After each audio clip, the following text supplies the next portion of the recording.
In our current textbooks, we think black history started with Martin Luther King Jr., and that's a great place to cover. Right. But you have to go all the way back 300 years earlier to start black history, because there are a number of black patriots in America that are really cool guys. Yes. The Reverend John Morant, most people have never heard of him. Harry Hoosier. Who's heard of Harry Hoosier? Well, they've heard of the Hoosiers of Indiana, but somebody forgot to tell them that Harry Hoosier was a black preacher in the First Great Awakening that drew larger crowds than any of the ministers in the Great Awakening. See, there is so much we don't hear in all aspects of our... And we leave out folks that have religious faith. We leave out folks that have traditional moral values, and we get into a real secular economic view of history, and we miss so much of what happens. It's almost 180 degrees wrong. Well, it is, and it particularly is with founding fathers, because founding fathers are so important to current policy. Right. Every time we go into a courtroom, we're arguing about what the founding fathers wanted. Well, if current history can show that they're all atheists and agnostics and deists, then it's real easy for that judge to say, you know, these guys would not have wanted religious expressions going on. Right. But that's bad history. And see, that's what these Bible societies show. Our founding fathers who signed the documents were the guys who were promoting the Bible. Matter of fact, this little book right here would be a fun read for anyone today. It's written by a President of the United States who was a founding father, John Quincy Adams. Now, here's a little piece of trivia on John Quincy Adams. His father, signer of the Declaration, John Quincy, grew up in the American Revolution. When he was 8 years old, he had his musket out with the Massachusetts Minutemen at the age of 8. Wow. He's already in favor of supporting his country. He goes on to become a diplomat under George Washington. George Washington called the young John Quincy Adams the most effective American diplomat we had.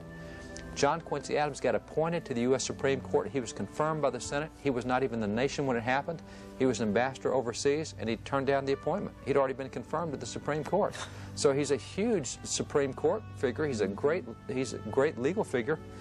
But this is a book that he did for 10-year-old young people, showing them how to read through the Bible from cover to cover once every year. My goodness.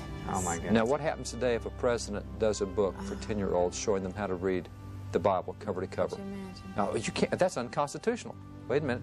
This is one of the guys who fought for the nation, who helped birth the nation, who was there from the very beginning, doing this for 10-year-olds. See, they understood the Bible was the source of our ideas. Right. And if we lost those biblical concepts, we lose inalienable rights. We lose separation of powers out of Jeremiah 17:9. We lose checks and balances. We lose the consent of the governed. We lose all these things that they took out of the Bible, teachings of the Bible, and placed into our documents. They wanted the Bible taught. The other thing I find really interesting with these guys, living in our modern society, we all write wills. We're taught to write wills so that we leave things to our children, and so that the state doesn't get all of our possessions when we die. Everyone's supposed to have a will. They're called last wills and testaments. We don't do that. Founding fathers did. It was last will and testament. In those documents, they proclaim the gospel of Jesus Christ. These documents are read to the entire family. And for example, Patrick Henry in his will, he goes through, he gives away everything to his children. At the end of his will, he says, this is all I can leave my children, but the inheritance of Jesus Christ is what will make them rich. And he goes into this thing about how what they need more than anything he gave them is what Jesus can give them. You also have Richard Stockton, who was a signer of the Declaration, who was in prison, made a prisoner of war. He died as a result of the way the British treated him. And he knew his young kids would never grow up to know their father.